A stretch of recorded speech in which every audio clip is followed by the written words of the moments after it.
YouTube के सभी दर्शकों को मेरा प्यार भरा नमस्कार। दोस्तों, आपने एक शब्द तो आजकल बहुत सुना होगा, डिजिटल अरेस्ट। सुना है ना? जी हाँ, मैं इसी के ऊपर आज चर्चा करने जा रहा हूँ। डिजिटल अरेस्ट एक तरह के जो फ्रॉड करने के तरीके हैं उसी का एक एडवांस वर्जन है दोस्तों। इसमें क्या है कि आपको सचमुच में अरेस्ट नहीं किया जाता है, लेकिन आपको इस तरह से बताया जाता है कि आप अरेस्ट हो चुके हो, आप कहीं जा नहीं सकते, अपने रूम में ही रहना है, आपको रूम से बाहर निकल नहीं सकते, अपना कैमरा भी ऑन रखना है हर समय आपको। लैपटॉप में अगर आपको हो तो लैपटॉप के जरिए अगर बात कर रहे हो उनसे तो आप लैपटॉप भी बंद नहीं कर सकते। मैं समझाता हूं पहले डिजिटल अरेस्ट होता क्या है। एक्चुअली डिजिटल अरेस्ट दोस्तों, आपको जैसे मान लीजिए कहीं से फोन आया, वो बोलेगा कि मैं बोल रहा हूं कस्टम हाउस से बोल रहा हूं मैं, और आपके नाम का एक पार्सल आया हुआ है जिसमें करोड़ों रुपए की वैल्यू की ड्रग्स मिली हैं। ड्रग्स यानी कि जो दवाइयाँ होती हैं जो प्रतिबंधित होती हैं, या कोकीन या फिर आपको स्मैक टाइप का जैसे कोई आइटम है जो कि प्रतिबंधित है, वो प्राप्त हुआ है उनको, वो मिला है, आपके नाम से है। और कई तरह के उसमें पासपोर्ट्स भी हैं जो भिन्न भिन्न नामों से हैं, और आप एकदम से डर जाओगे कि नहीं, ये तो मेरा नहीं हो सकता है, मेरा तो इसमें कोई लेना देना नहीं है। तो वो क्या करेगा बंदा, आपको पार्सल दिखाएगा जिसमें आपका नाम, आपका पता और आपका आधार नंबर भी लिखा होगा। यानी कि सब कुछ एग्जैक्टली ऐसे बताएगा आपको कि आपको लगेगा कि नहीं, ये तो मेरे नाम से ही है, इसका मतलब मेरे डॉक्यूमेंट्स कहीं मिसयूज हुए हैं।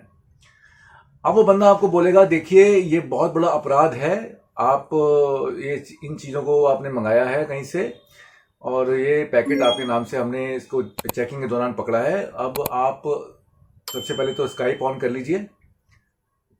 स्काइप ऑन करवाएगा आपको आपके मोबाइल पे या आपके लैपटॉप ऑन करवाएगा आपसे, और उसके बाद आपको बोलेगा अब आप हिल नहीं सकते, यहीं रूम में रहेंगे, रूम में कोई और भी नहीं होना चाहिए। और साथ में फिर आपको वो बोल सकता है कि मुंबई में या किसी और शहर में आपके नाम से एक बैंक अकाउंट भी है जिसमें करोड़ों रुपए के लेन देन है, जो हो सकता है मनी लॉन्ड्रिंग का केस बनता है, तो इसलिए आप हमें अपना बैंक अकाउंट भी दिखाएं। तो आपको आपका बैंक स्टेटमेंट लॉगिन करके दिखाने को भी मजबूर किया जाएगा। आप उसकी बातों में आ जाएंगे क्योंकि उसकी कड़क आवाज़ होगी, वो सीबीआई ऑफिसर बन के बात कर रहा है या पुलिस कमिश्नर बन के बात कर रहा हो सकता है। आप डर जाएंगे उससे, और आप एक एक करके जैसे वो बोल रहा है आप करते जाएंगे।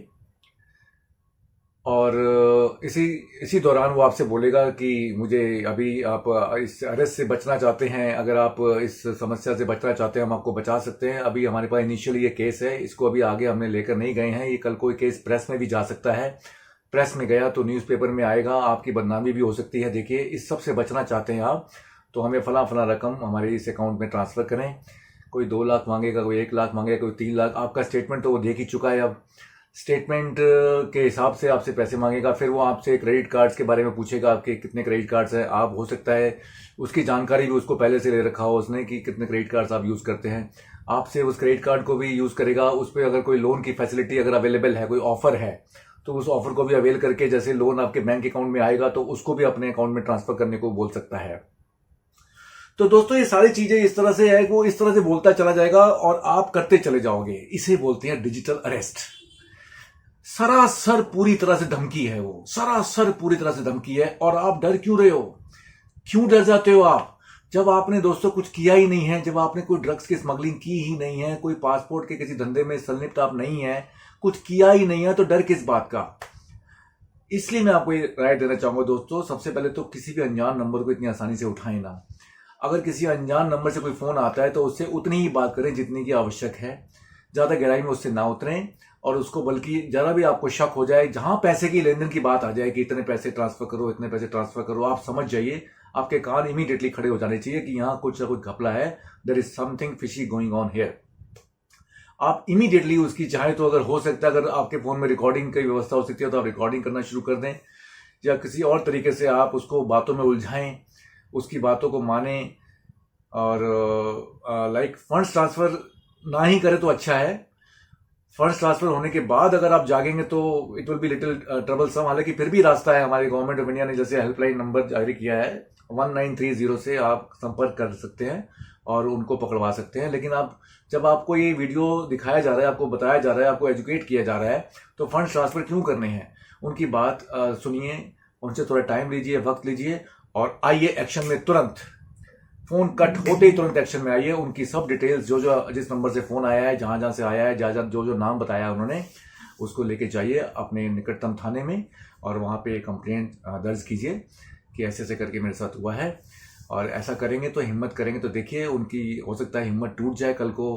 क्योंकि आजकल जो हम देख रहे हैं, जो हम हर तरफ न्यूज़ में पढ़ रहे हैं, समाचार पत्र में पढ़ रहे हैं, उनकी हिम्मत दिन ब दिन बढ़ती चली जा रही है और वो सीना चौड़ा करके घूम रहे हैं। तो आइए हम इस डिजिटल अरेस्ट के जो उनका जो प्रयास है उसको रोकें, उस पर रोक लगाएं और उनको एकदम से नेस्तो नाबूद करें, उनकी कंप्लेंट करें। अगर दोस्तों मेरा ये वीडियो आपको पसंद आया है तो आप इसको लाइक कर सकते हैं। मेरे चैनल को इसी तरह के और भी अच्छी वीडियो देखने के लिए सब्सक्राइब भी कर सकते हैं और कमेंट भी दे सकते हैं और अपने दोस्तों में, अपने समाज में, अपनी सोसाइटी में इसको शेयर भी कर सकते हैं ताकि ज़्यादा से ज़्यादा लोगों का इसका फ़ायदा हो। धन्यवाद दोस्तों, धन्यवाद।